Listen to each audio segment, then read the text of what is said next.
বাইদেউ আপোনাৰ নামটো ক'ব জুনু দত্ত আপুনি ইণ্ডাছিভাৰ আইপালছ প্ৰডাক্টটো খাইছিলে নহয় জানো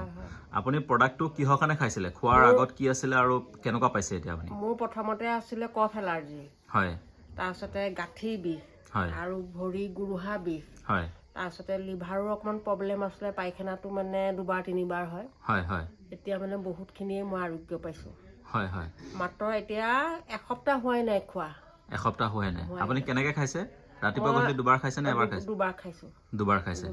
গৰম পানী এগিলাচ খাই হয় হয় দুবাৰকৈ খাওঁ মই বহুত ভাল পাইছোঁ মানে টোপনিটো মোৰ ইমান ধুনীয়াকৈ আহে মানে মই ক'বই নোৱাৰোঁ হয় হয় আপুনি আইপালছ প্ৰডাক্টটো খাইছে নহয় জানো আইপালছটো বাইদেউ হাতত দি দিয়ক এবাৰ আইপালছ প্ৰডাক্টটো খাইছে নহয় জানো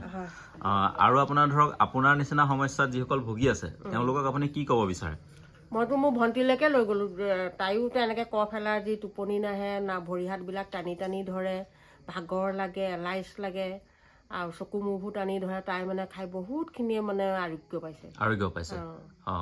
ধন্যবাদ বাইদেউ আপুনি ব্যৱহাৰ কৰি থাকক আৰু সুস্থ থাকক ধন্যবাদ